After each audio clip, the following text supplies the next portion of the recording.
So, good morning. I'm Victoria Esses. I'm co-chair of Pathways to Prosperity Partnership, and it is a real pleasure to be welcoming you to our 12th annual national conference.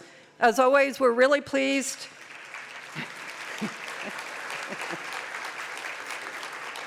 Thank you. We're really pleased to see our conference is expanding as we respond to the feedback that you nicely provide every year. We work to continually improve what we're offering, and we try to make sure that the topics we address are timely and relevant. Some of you will remember, not all of you, that back in 2013, at our first Pathways to Prosperity National Conference, we had approximately 250 attendees. Today, there are over 850 in-person attendees and over 400 people who will be participating virtually. So we would very much like to thank you for your faith in us and your willingness really to dedicate the next 2 days to this conference. We're really pleased with how the planning committee came together, and we're really looking forward to all the presentations and the discussions. As you will see on the agenda, we have a new interactive activity right after lunch today, and this is for everybody to participate. Everybody has a chance to have a say, and we just can't wait to see how this goes. If it's successful, we'll continue it into the future. As you know, the theme of this year's conference is Supporting Newcomers to Canada, a roadmap to inclusive collaboration for collective impact. And over the next 2 days, we'll have plenaries on collaboration between the sector, community-based organizations, and public institutions, and we hope we'll be able to learn from the examples they will provide. The interactive session will also focus our discussions on the challenges and the opportunities involved in multi-sectoral collaboration. And our keynote speaker tomorrow, Jenny Lee Austria Bonifacio, will discuss collaboration as part of the basis for her new book, Reuniting with Strangers.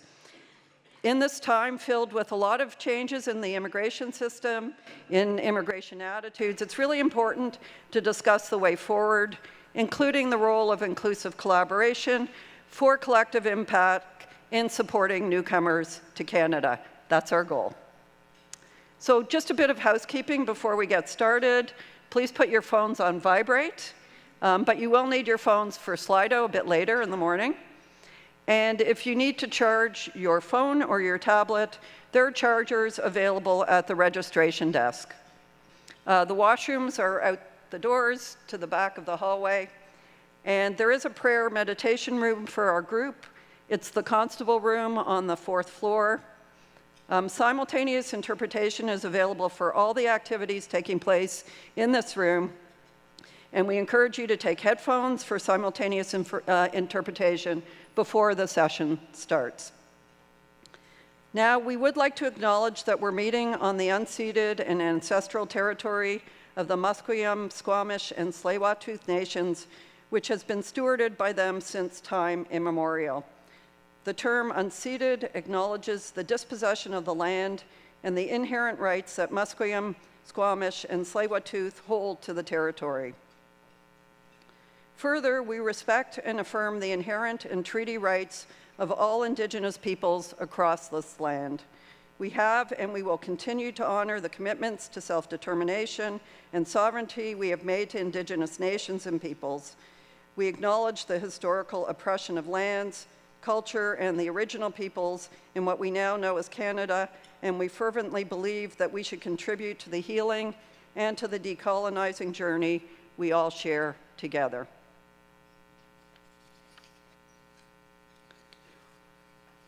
It's my pleasure to present our special guest, Elder Mary Point from the Musqueam Indian Band. Elder Mary is an accomplished Indigenous professional who weaves cultural, protocol, and best practices into strategic planning for those seeking to do business with First Nations, individuals, and organizations. A description of her career to date can be found on the conference site, and she will be talking today about walking the path together. Thank you, Mary.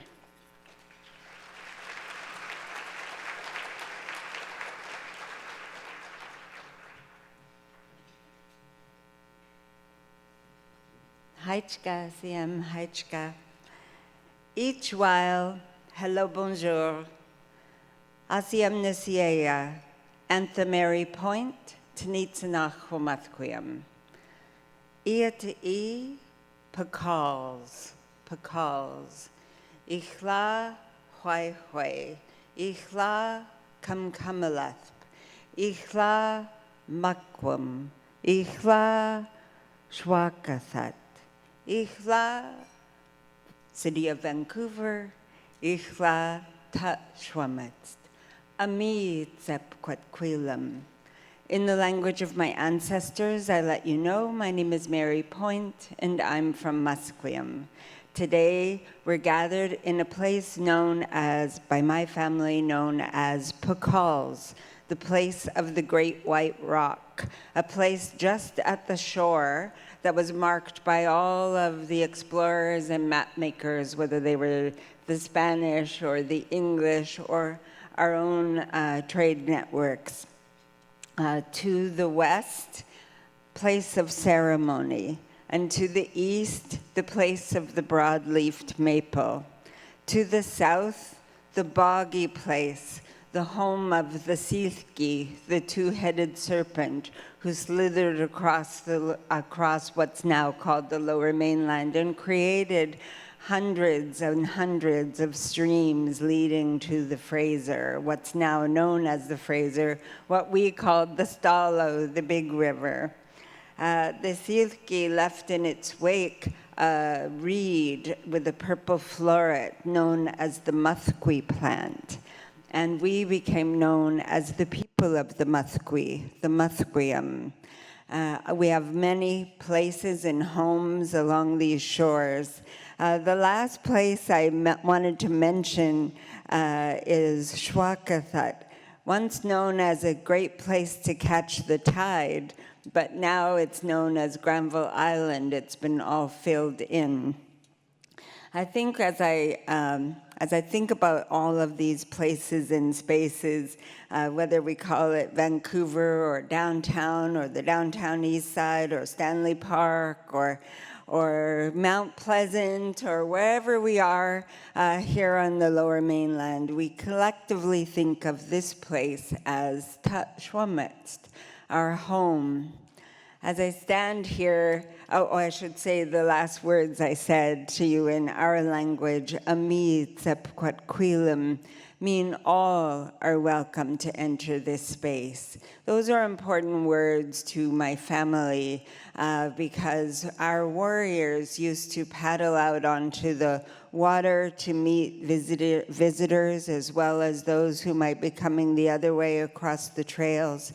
They would ask them if they're coming with good intentions and what is their business here. And if they were coming with good intentions, they'd bring us in to meet family, matriarchs, decision makers, tradespeople, etc., and all would be welcome. If they weren't coming with good intentions, of course, that would be a different conversation. I'm very mindful as I stand here in this place also that just at the foot of Granville Street is where CN Rail set up their offices before the city was formed. And I was Musqueam's first community planner, and I'm really mindful of reading those first directories of the city. And the executive director of CN Rail wrote, "Come to this part of the world. There's plenty of trees to cut down for materials, and there's a river nearby where you can dump all your waste." Shame on them for that frontier attitude.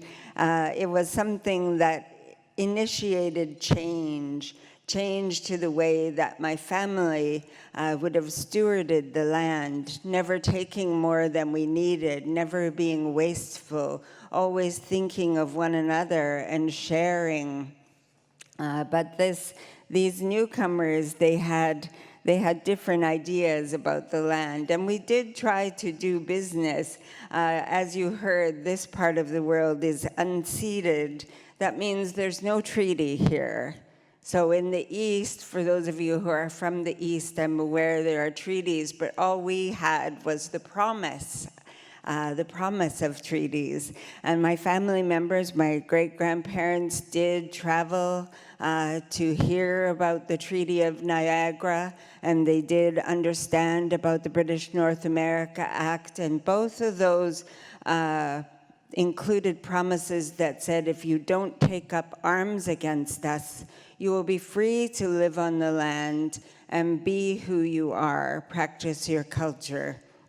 Of course, that was shortly followed by Confederation, where the rules began to change over and over and over again, with our first Prime Minister determining that if we want to control these Indians, we should take their children, and then they won't fight us.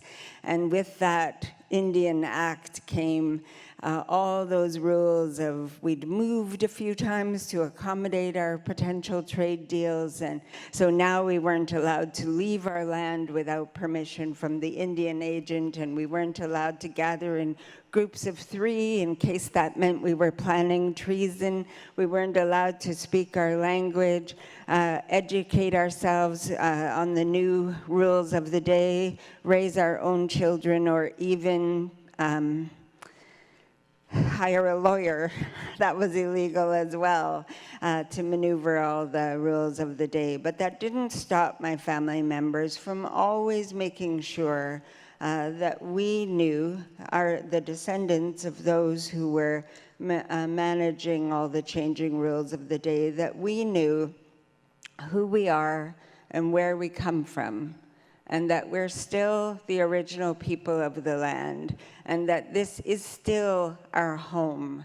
And even though there are newcomers here, I'm very mindful of my 4th great uncle, Keopolanoch, who he and Josimotuk were the ones who met the Spanish and the English on the water. But Keopolanoch, he said, in these times of change, don't forget who you are, but don't forget who we are. We're here together, walking this path together. And if we want to be free to be who we are, we need to extend that same thinking to those who are coming to share the land with us. Of course, it's been a bumpy ride over this past century and a half here on the West Coast for us. But I feel now we're in this time of change. We're in this time of reconciliation, which means, to me, some people feel that word's a bit overused and it's losing its meaning, but it means preconceived ideas are being let go of, and our hearts and our minds are open, our ears are open, and we want to learn about each other, and we want to share culture. And as I think about the calls to action in the Truth and Reconciliation, it begins with legacy. What is the story that you want to tell? Now that you know a little of our history and we're all walking this path together, what is it that you will say that you did once you knew? And of course, the other calls to action that are applicable to most of us, educate yourselves, professional development, update your business and organizational policies. Of course, commemorate those children who, when they were taken and so many didn't come home. Those who came home damaged and broken, and those who didn't come home went into the ground without notes home to the family to say that your child had passed away, simply marked missing, went into the ground without caskets, without headstones, without ceremony, without love.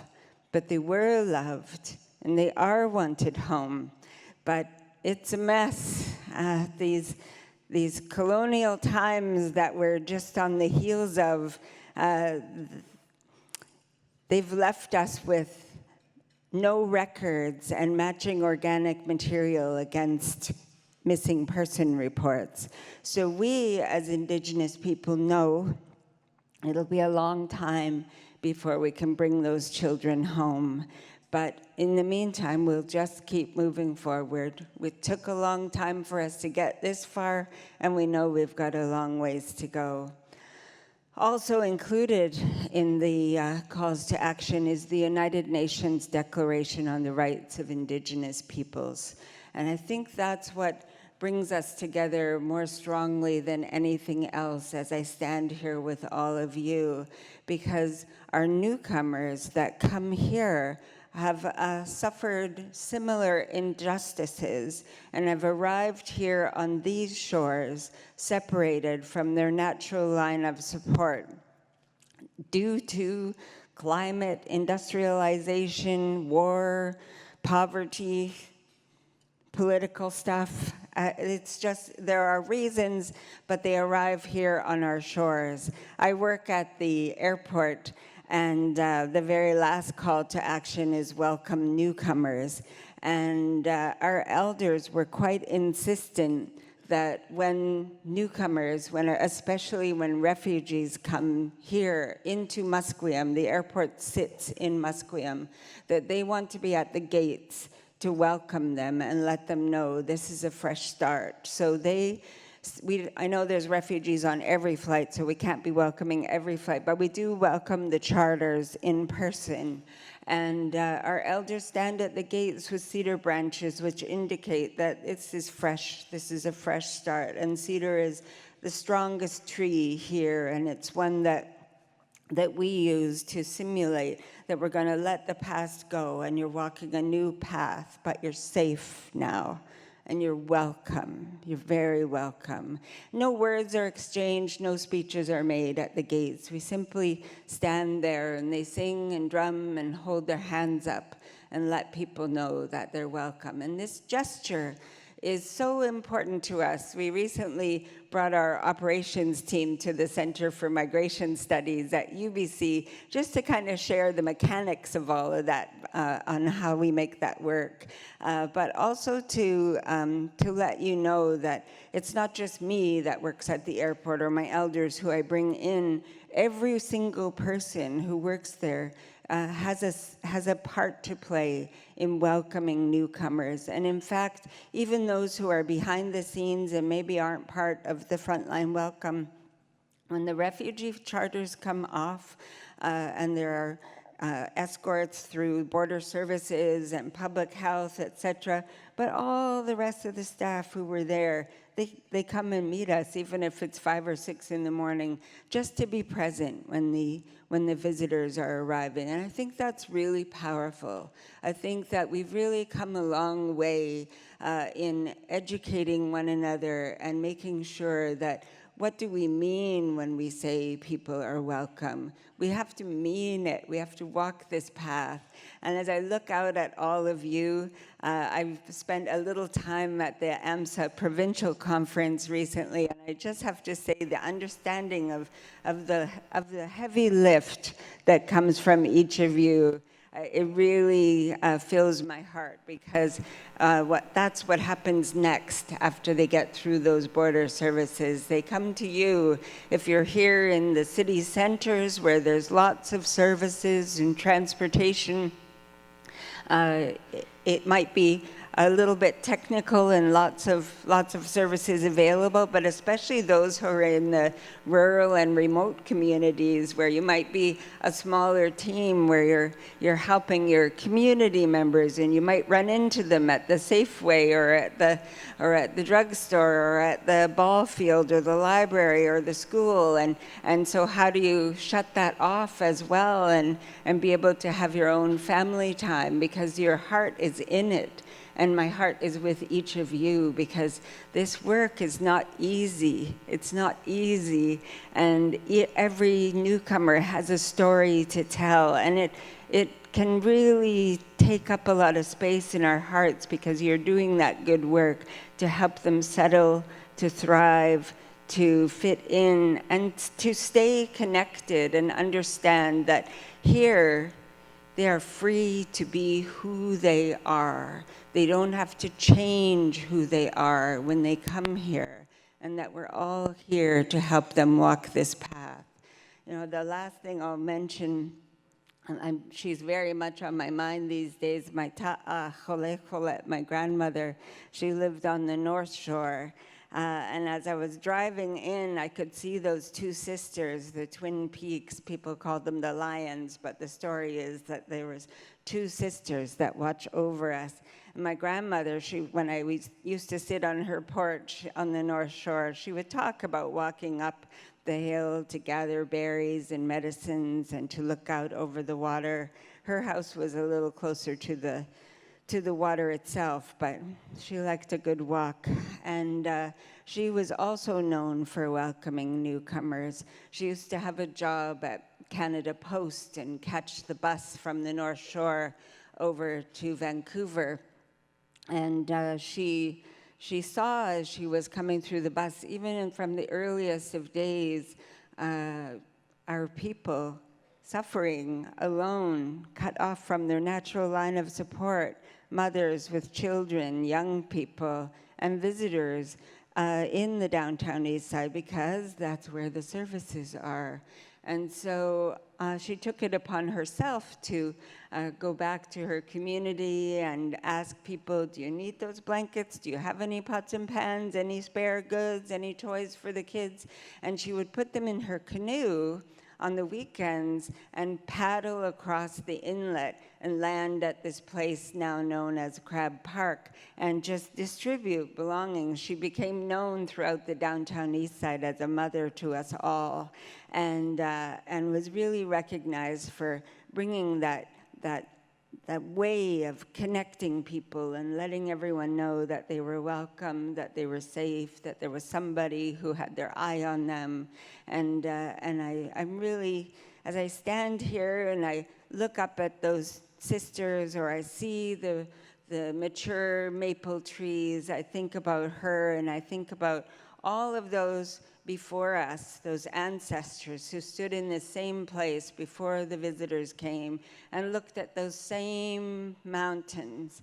And I really feel more connected to them. And I think their spirits are here with all of us today. I really feel filled up with good feelings for all of the hard work that you're doing. I think I've probably gone way over my time. I'm just thinking, but so I'm going to stop talking right now. But I just wanted you to know how much I appreciate being here with each of you. In fact, I'll just say I want to raise my hands for each and every one of you. And the reason why is because I feel lifted up to be standing here with you, and I want to lift you up in return. So I'm going to finish with a song just to clear the path and open the floor in a good way. It's what our ancestors would do. It's a song that comes from my great Uncle Dominic Point, his traditional name, Tiakthet. Tiakthet and my great-grandfather, Maneth, and my ta'a Cholet, who I neglected to mention, she grew up on the North Shore, but she came and married my grandfather, Salsumpkin, in our Musqueam Longhouse when she was age 13. When their children were taken away, the marriage fell apart, and so she went back home. But she lived also in this same place, the Musqueam village of Quayach. Quayach, for those of you who are from the Lower Mainland, is now known as Garry Point in Steveston, which is in Richmond, where I live. And it's a place that, like everything else, was first renamed by the Spanish, who came in waving that doctrine of discovery, declaring us all non-humans and taking up land and space, and the English who followed, who renamed this place Garry Point after one of their friends and compadres. We became known as the Indians from the Point. And then when it was decided that we legally had to have a last name, our last name became Point. So could have just as easily been Gary, is my joke about that, since no one cares what our name is. But anyway, I'm going to sing this song that comes from Tiakthet, that comes from Quayach. It's a song of the land. It's a song that that we sing when we're entering a new community to let people know that we're coming with good intentions. And it's a song that we sing when we're standing in community to share a little bit about who we are. And it's a song that we sing at the beginning of any new journey, a wedding, a funeral, a graduation, or days like today as this amazing conference gets underway.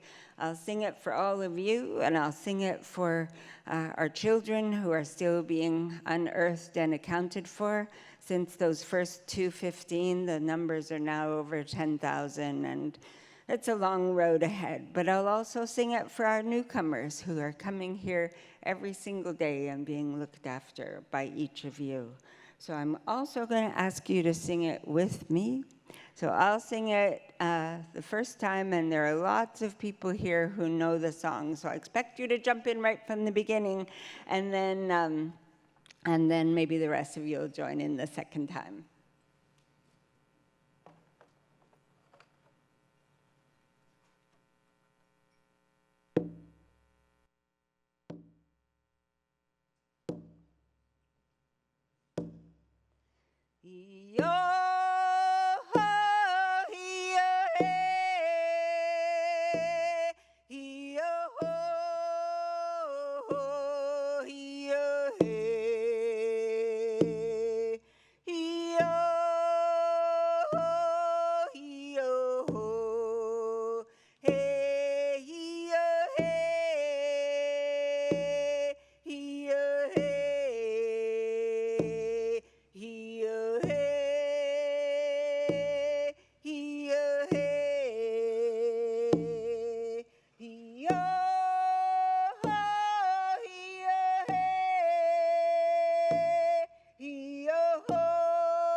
Now everybody.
Excellent, excellent.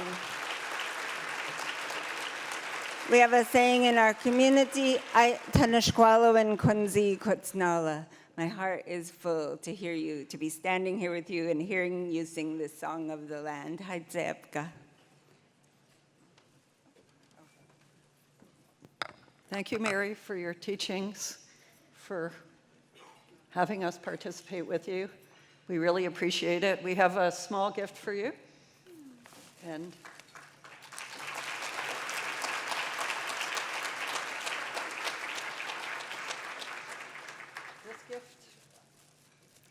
this gift is based on Pathways to Prosperity's team's love for nature and love for animals. And to give it away, it's a birdhouse. Thank you so much. Thank you for being with us.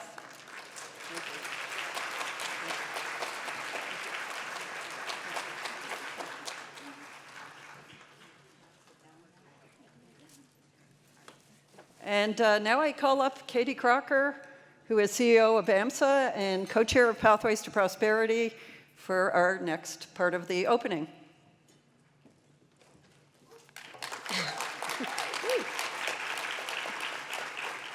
Well, that was a good old BC welcome. Thanks, everybody. Good morning. My name is Katie Crocker. I'm the CEO of AMSA, co-chair of Pathways to Prosperity. Thrilled to have you here in British Columbia on the unceded land of the Musqueam, Squamish, and Tsleil-Waututh. And thank you to Elder Mary, who is a part of our Indigenous Advisory Council, who joins us and helps welcome us in a good way. So thank you, Mary. It was always lovely to sing with you and get our day started. So it is my pleasure to introduce the Honourable Marc Miller, Minister of Immigration, Refugees and Citizenship Canada, who will be joining us virtually. Before entering politics, the Honourable Marc Miller was a practicing lawyer. Previously, he served as an infantry soldier in the Canadian Armed Forces. Minister Miller was first elected in 2015 as a Member of Parliament for Ville-Marie, le Sud-Ouest, Île-de-Sur in Montreal. He has previously served as Minister of Crown and Indigenous Relations and Minister of Indigenous Services. He became the Minister of Immigration, Refugees and Citizenship Canada in 2023. Minister Miller made history in 2017 when he delivered a statement in the House of Commons entirely in Mohawk, marking the first time the language had been spoken in the House of Commons or Senate since Confederation. He has also been a forceful advocate for increased federal investment in affordable housing, public transit, and the Canada Child Benefit. The minister will give a short address, and then I will ask him some questions based on the Slido submissions that were made a couple of weeks ago. So, Minister, if you're ready, over to you.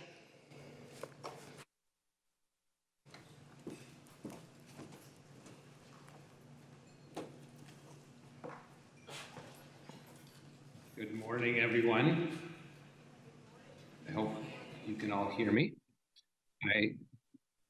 My name is Marc Miller. I'm the Minister of Immigration, Refugees and Citizenship Canada.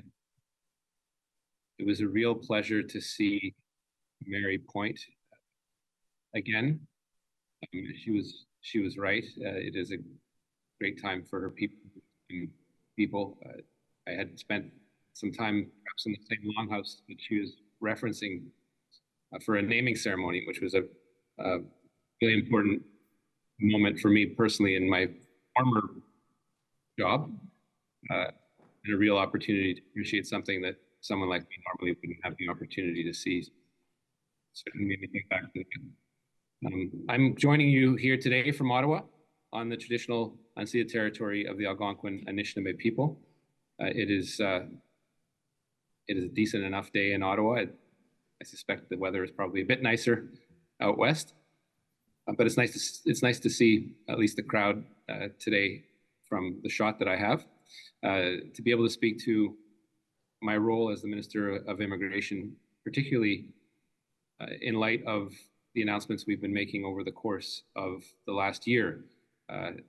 Immigration was, is, and continues to be an exceedingly important part of who we are as our social fabric, as part of our economy, and as part of how we see ourselves as a country. That will remain so. Canadians want and need the confidence that the immigration system is working for them, and importantly, working for the newest of newcomers, and that we are serving them well in a difficult period often of their lives as they transition to Canadian citizenship and to contributing and building what is still a very young country. It's no surprise to anyone that's been paying attention to politics, any south of the border, within Canada, in Europe, elsewhere, that there are increasing winds blowing against immigration, and by that includes immigrants. And that's unfortunate. It is where we are as a country. But in Canada, we've been able, I think, carefully to maintain a consensus about the positivity and the positive aspects of immigration in Canada. And we can't lose that. And I speak to you here today knowing that this past year has been one where in Canada, more and more people are questioning immigration in a variety of ways. And I don't want to put everyone in the same bucket. It's unfair. Legitimate concerns over the control and flow of migration.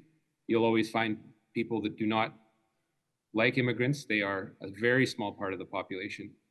The Canadians are asking us, the federal government, to make sure that we're getting it right for the variety of reasons that I just went through, making sure that we are serving Canadians properly, making sure that we are properly serving newcomers, and that we are properly aligning the needs of Canada to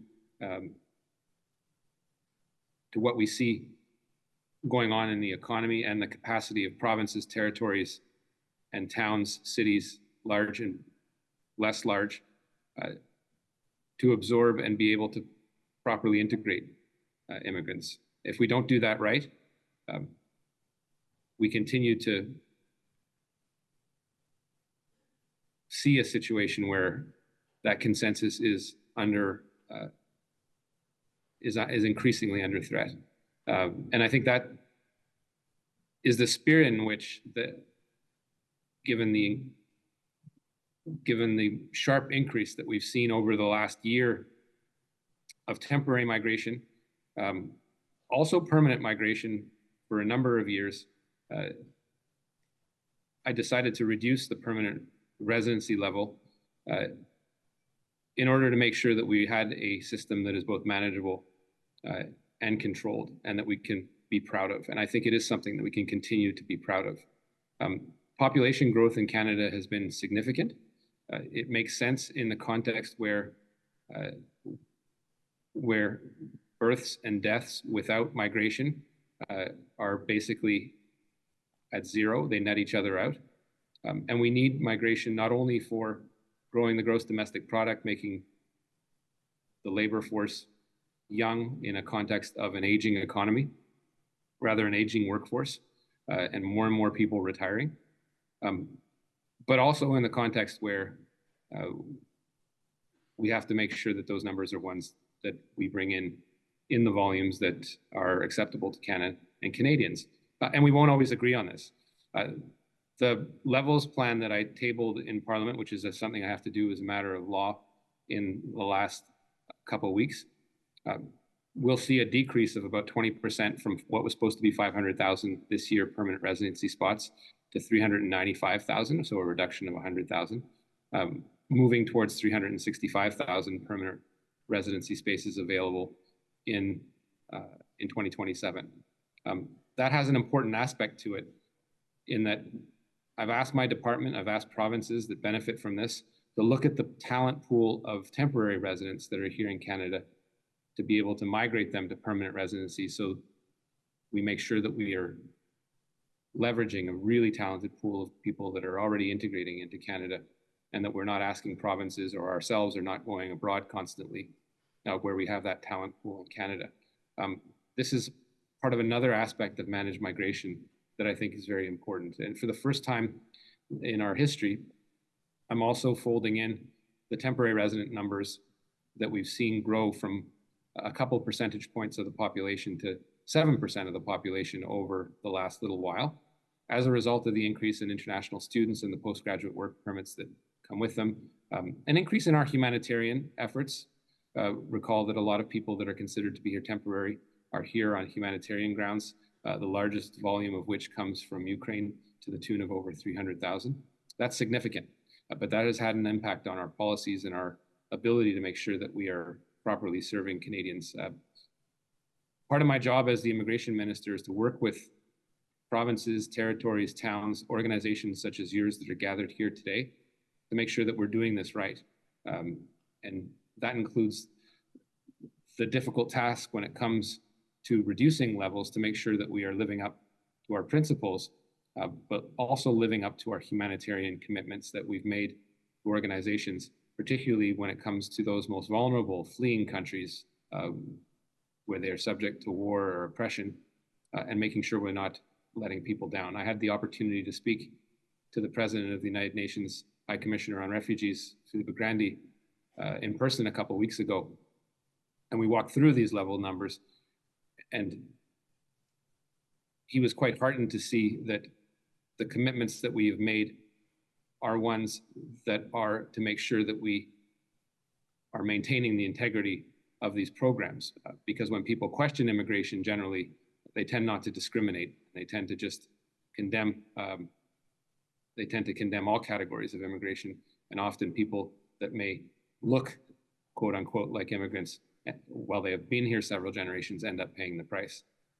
So he noted, and I think surprisingly given who he is, that these reductions were important to make sure that we were maintaining the social cohesion necessary in our country, as we are one of the top referral countries for the UN, and will continue to be.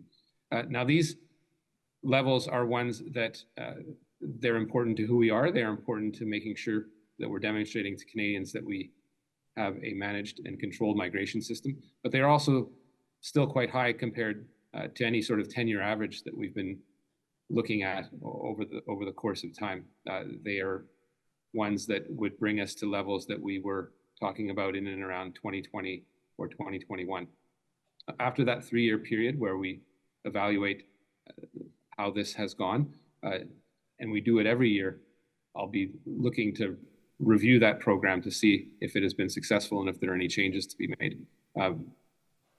J'aimerais ajouter aussi And I would also like to add notre identité nationale that our dépend, national identity évidemment de nos deux obviously langues officielles, comes c'est-à-dire from our l'anglais et le français. two languages, French and Ce English. que je me suis assuré de faire cette What I année, wanted c'est to do de this year is to m'assurer que les ensure communautés that the francophones en francophone dehors du communities Québec, outside of et Quebec, oui, il y en a en and Colombie-Britannique, indeed il y there a are des some in communautés BC, accueillantes there que l'on are some finance, communities en Colombie-Britannique, in BC puissent avoir un bassin de that population they can have a francophone qui leur francophone est pool dû. of people. Évidemment, l'immigration, c'est pas Immigration is obviously c'est pas l'unique solution not de the s'assurer only que les solution communautés francophones en for dehors these du Québec francophone communities outside of puissent Quebec, s'épanouir, mais for c'est them to une thrive, bonne façon but de it is a s'assurer good que way ces to communautés ensure qui souvent, plus souvent que non, that these ont, communities ont un besoin de gens parce qu'ils sont en situation have de dépopulation. people Et that donc, join their c'est cette community. année que j'ai annoncé So que this ces niveaux year I qui announced étaient that these levels d'à peine 3% il y that a were at quelques années 3% some years puissent ago monter can à increase 10% to 10% jusqu'en 2027. Donc, c'est up until immensément important 2027. So it is very important pour ces communautés for these communities, d'expression francophone pour assurer francophone leur communities, pérennité, for them to ensure sustainability qu'ils puissent s'épanouir and for them to dans thrive les années à suivre. in the years to come. Rétablir une proportion de gens Reestablishing a francophones proportion of francophone en dehors people du Québec, outside of Quebec c'est un objectif fédéral. is a federal Ça se fait de objective. plusieurs façons, It dont notre is done in stratégie many different ways through our strategy, francophone que j'ai lancée our à francophone Caraquet strategy plus tôt that I cette année. launched earlier this year. Mais ça passe par le volume, But it évidemment. first Et goes c'est pas through l'unique façon de volumes s'assurer of que ces people, but it's not the only way for these communities for them to thrive. L'immigration n'étant qu'une grosse It clé, is, but mais it is quand one même way. une seule clé de la voûte pour s'assurer There are many s'assurer de la pérennité de ces solutions populations. to ensure the sustainability of these communities. I'll probably stop talking and get straight to questions, but I did want to thank you for the welcome here today. It is a pleasure for me to be the Minister of Immigration. It isn't always the easiest job, but it's one that I love, and I really enjoy the people that I serve, regardless of how or when they came to become Canadian citizens. And I think it's safe to say that it's something that I plan to continue to make sure that we are serving Canadians properly and making sure that we are welcoming people in a way that they can come here, live, thrive, and contribute to be part of this beautiful country. We're not perfect, but we are a great country, and I think we need to continue this in the way that we've done in the past by making sure that we continue to build this consensus around positive aspects of immigration without being naive to the challenges that we face in a world that is ever increasingly uncertain when it comes to welcoming newcomers. So thank you, and I know very well aware with the opening that of where you are in BC, but this is a whole of country thing. So glad to speak on different aspects and even different regional aspects if need be. But I leave it over to your capable hands. So thank you.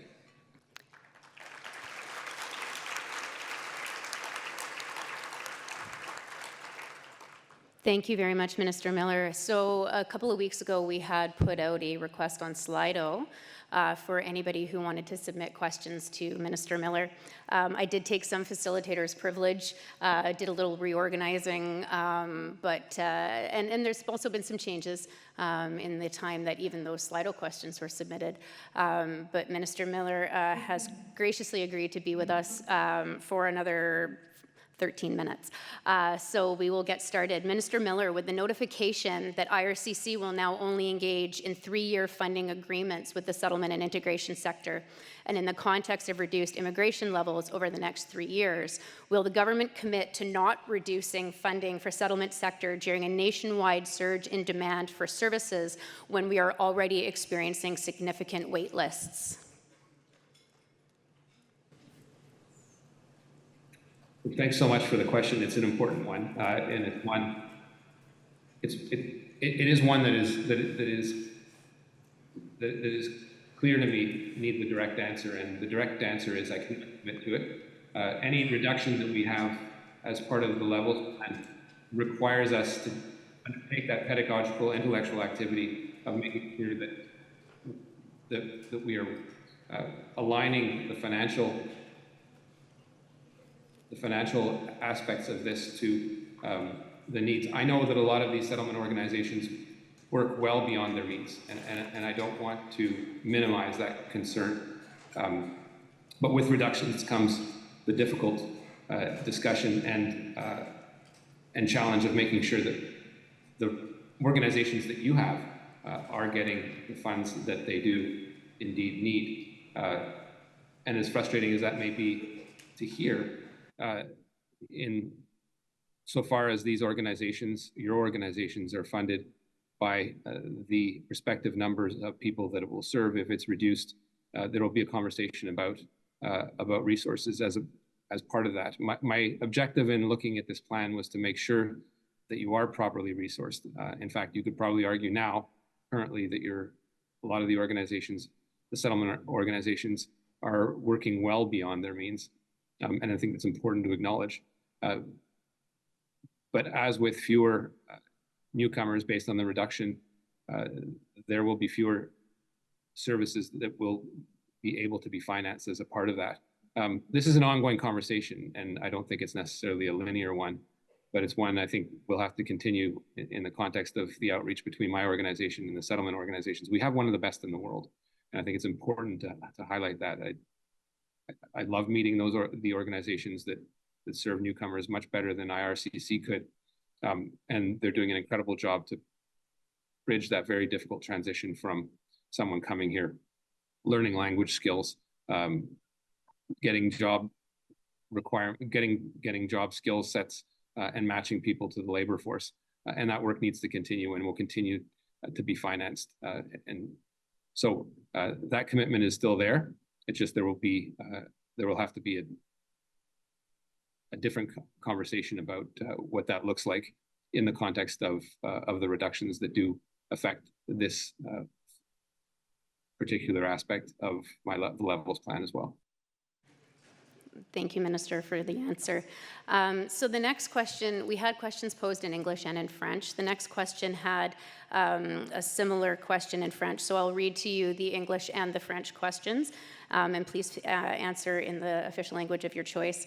There is a noticeable trend in anti-immigrant sentiment in the Canadian media, which is unfortunately leaching into our country's cultural debate. What can be done? And the French question, comment le gouvernement canadien répond au discours québécois que les immigrants sont la cause de tous les problèmes de la société that immigrants are the cause of all problems in Quebec society? Merci. Thank you. Obviously, I'm going to answer in French. This is unfortunate that there is this type of discourse in the Quebec politic realm. This may surprise you, it doesn't surprise me, but attitudes in Quebec of certain people are more positive on immigration compared to the rest of Canada. I'm not the one to say that. This is based on polls that have revealed to us. This doesn't mean that there aren't parties in Quebec who are trying to instrumentalize immigration for their own policy, for their own politics.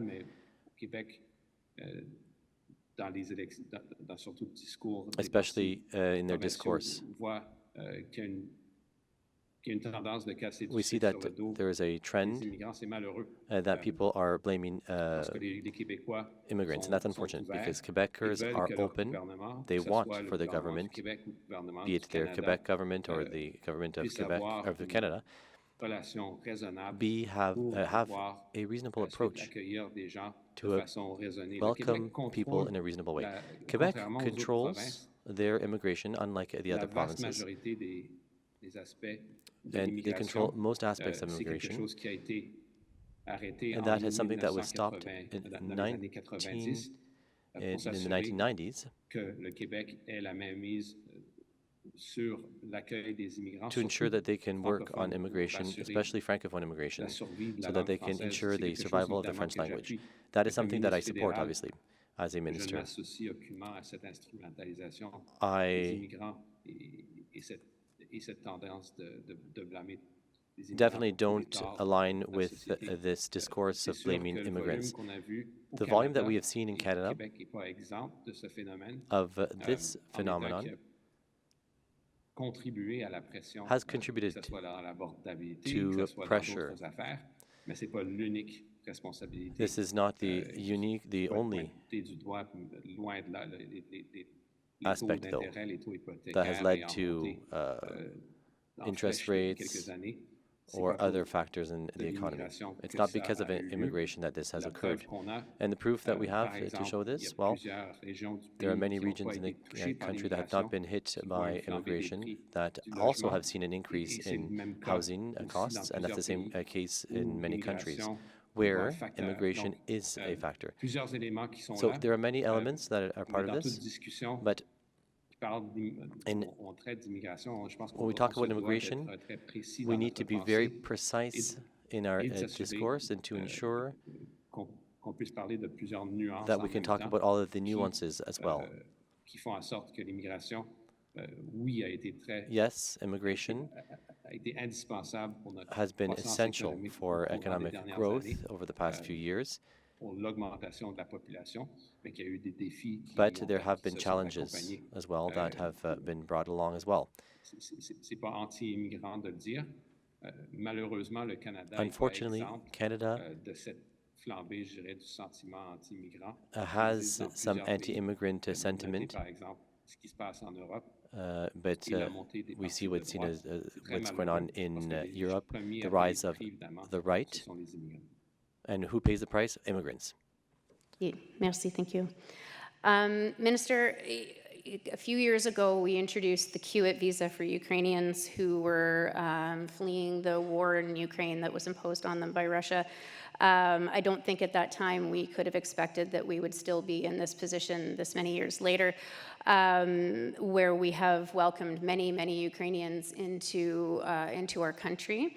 And so as the lower number for PR targets has been announced, Minister, we're wondering how we're going to accommodate the almost 300,000 Ukrainians who are here on QIT visas, many of whom are hoping to acquire PR as well as other streams and applicants. Wondering if you can speak to that, please. Yeah, absolutely. And if there's a pause, it's just my brain is, I'm getting some of the translation at the same time, so it's frying my brain as I'm trying to formulate my thoughts. So you can feel free to make fun of me as I look totally confused, waiting for the translation to go off, but I think we've got it down. So yes, we've welcomed 300,000 Ukrainians. I think it's been important as part of Canada's contribution to make sure the people of Ukraine are safe. The undertaking with the Ukrainian government at the time, and it's an undertaking that survives to this day, was that eventually people that we had welcomed, as well as the other countries that had welcomed them, would make those populations available to go and rebuild Ukraine once the war was won. It's been 3 years, and the reality is there is no end in sight anytime soon. And as people make their lives here become Canadian, integrate. Some have been able to access permanent residency. Nothing wrong with that. It just, there's real geopolitical considerations as part of any suggestion that there be a broad program to welcome every single Ukrainian that is here in a permanent residency spot. That is something that would have to be discussed first and foremost with Ukraine. But I get that there are individual situations, individual families who feel like they've now made their home in Canada, have a job, have kids, gotten married, etc. I think that is a discussion that I will have to take up at a later date, because there are no plans, I would say, on the front burner to do this in any broad way. It doesn't mean, for example, we put together a program that has allowed some folks from Ukraine to become permanent residents. There are different migration pathways available to them, just not one in the volume and amount directly towards Ukrainians in the context of an ongoing war. I'll also say this, it is not my plan to send anyone back in the middle of a war. And so that should be some reassurance to people that are here temporarily, to make sure that they can stay here and work and contribute to Canada and stay safe while the war is ongoing. Thank you, Minister. I think I won't expect you to answer this, but I think the backup question to that many people in this room would have is, if the Ukrainians under QIT visa are going to be staying on, what will happen for settlement services and access to settlement services after March 31st, 2027, when we know that they will no longer be eligible for settlement services, and yet many still remain on our wait lists. But I don't expect you to answer that right now. So maybe we'll just put that out there as a theoretical question. Minister, we only have about 2 minutes left of your time, so I'm going to pose you a doozy right at the very end and find out from you what your perception is on how a Donald Trump government in the United States will impact and affect Canadian immigration. And you have 2 minutes to answer that question. Look, I could probably spend an hour on this, and I've already spent many hours thinking about it and planning with our teams. I mean, I don't want to minimize people's concerns, because the U.S. does have the ability to, if they want, everything the U.S. does affects Canada in some measure, and if the U.S. really wants, they can hurt Canada and vice versa. The reality is that border is one that we've been able to manage, I think, quite well over the past 10 years. There's been some challenges on both sides of it. And as I've said quite publicly, the US's challenges shouldn't be Canada's, and Canada's shouldn't be the US's.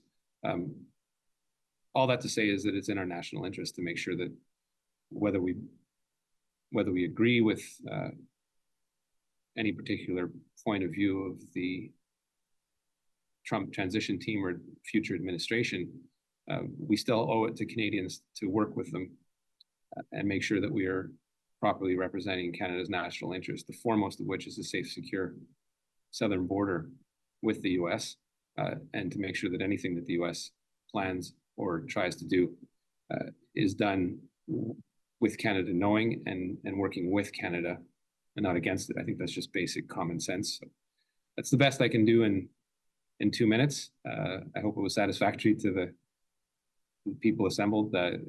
Everyone expects in our governments for there to be adults in the room. And we, again, owe it to Canadians to make sure that we are fighting for them, whether it's our view of our country as one is positive and open towards immigration, controlled border, safe, secure border, and also a trading country that can trade with countries like the US and other countries without barriers or tariffs imposed on them arbitrarily. Thank you, Minister. On behalf of everybody here today in the room and online, thank you so much for joining us today. I know you have a busy day, and please say hello to our colleagues at the Canadian Council for Refugees Conference, where I think you're going to be heading. And again, thank you so much for your time today.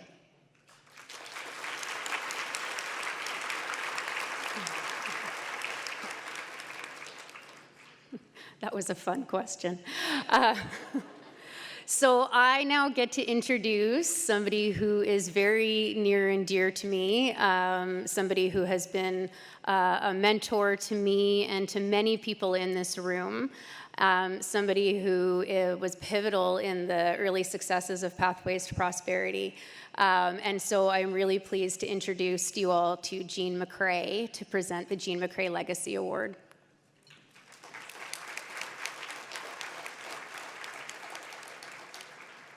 Thank you, Vicki and Katie, for inviting me here today. I am most grateful to be here, and I will also say thank you very much to Mary for her welcome. I grew up and lived on Musqueam territory for the early part of my life and went to school with many of the children of the community, but I learned a lot today, so I appreciate that and everything I can learn in this area. Thank you very, very much. It's wonderful to see so many familiar faces, and in some ways even more wonderful to see so many unfamiliar faces, so many new faces, and so many of you. So thank you all for being here, and for your interest in the success and topics and discussions of Pathways to Prosperity.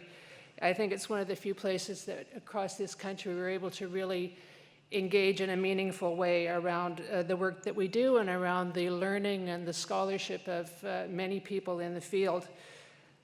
My very happy task this morning is to introduce the recipient of the Legacy Award that Pathways to Prosperity generously gives in my name to a worthy upcoming newcomer scholar, youth scholar, or youth settlement worker, or worker in the sector, and sometimes people are and or both of those things, which is marvelous. I want to thank, first of all, the selection committee who pored over the 68 applications for this award. No small task, saying as we're looking at 68 bright, talented, ambitious, and dedicated young people with lived newcomer experience. From across communities across Canada. It really spans the whole country. After considerable deliberation, of course, and much head scratching and questioning and all of those things, this year's very deserving Legacy Award recipient was selected. She hails from Ethiopia originally and went through several rounds of relocation before arriving in Canada at 12 years of age. She and her family's experience as the newcomer have informed the directions of her passion and of her scholarship. She is a nurse and a master's in global health candidate at McMaster University. The focus of her thesis is transnational family separation and psychological well-being among sub-Saharan African parents in Hamilton, where her university is. And where she's nursing, a topic that will be of great interest, I think, in service to providers in small and mid-sized cities, along with our larger cities in Canada. A very interesting and helpful perspective, both for settlement and for the health community. In addition to her own academic work, she's worked to improve the McMaster School of Nursing's understanding and care for immigrant and refugees' health through organizing workshops for the School of Nursing faculty, highlighting the immigrant experience. She's also worked with fellow students in the Black community, looking at their experience and how it all works for them here. Her referee says she is an outstanding communicator, able to use her initiative and be effective in teamwork, all of which have enabled her success in her studies in her role as nurse, educator, and researcher. Please engage with this remarkable young woman and help her achieve her goal of developing recommendations for using an intersectoral approach to improving service, accessibility, and mental health outcomes for sub-Saharan African families in Hamilton. Please join with me in congratulating Sinet Seyman, who I don't know what she looks like, so there you are. Say.